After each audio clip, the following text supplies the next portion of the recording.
राष्ट्रीय जनता दल के विधायक भाई वीरेंद्र ने कहा है कि आईजीएमएस में जिस तरीके से भारतीय जनता पार्टी के नेता के द्वारा पिस्टल लहराया गया, अब भारतीय जनता पार्टी मुख्यमंत्री से पूछे कि जंगल राज क्या होता है।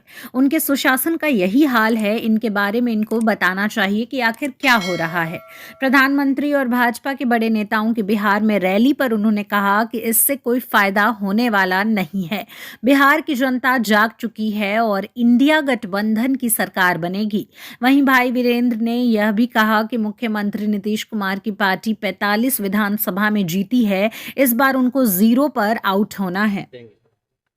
आप जान लीजिए, महागठबंधन और इंडिया गठबंधन जब से बना है तब से बीजेपी में छटपटाहट है, एनडीए में छटपटाहट है और बीजेपी में तो 40 सीट हम लोग बिहार में जीतेंगे ही।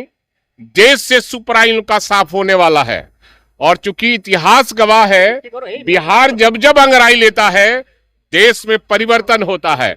इस बार भी बिहार अंगड़ाई लिया है और ऐलान किया है बीजेपी भगाओ देश बचाओ का नारा लगाया है और बीजेपी मुक्त भारत बनेगा और इंडिया गठबंधन की सरकार बनेगी।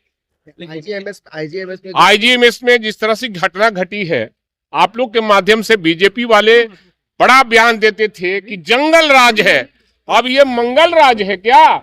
जिस राज में डॉक्टर सुरक्षित नहीं है, नर्स सुरक्षित नहीं है और हॉस्पिटल सुरक्षित नहीं, जो सरकारी हॉस्पिटल है, और उसमें बीजेपी के नेता बंदूक लेकर रिवॉल्वर लेकर लहरा रहे हैं और डॉक्टर डर से भाग रहे हैं।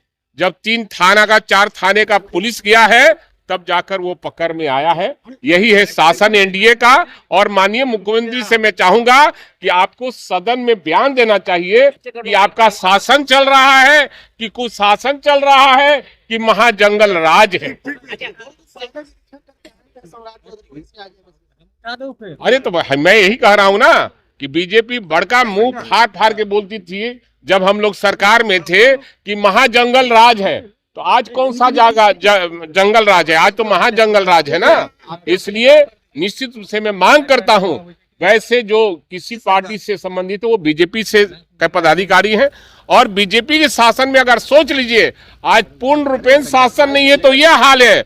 अगर शासन हो जाएगा तो क्या हाल होगा? सबके घर में घुसकर मारने का काम करेगा और प्रताड़ित करने का काम करेगा। के आवाज पर ईडी का छापा पड़ा, उससे कोई फर्क नहीं पड़ता। ईडी का सावत छापा पड़ते रहता है। ये सब तो ठीक है। देखिए, क्षमता परीक्षा जो हो रहा है, हम लोगों ने सदन में भी मांग किया था, आपके माध्यम से भी मांग किया था कि एक फॉर्मेलिटी पूरा कीजिए।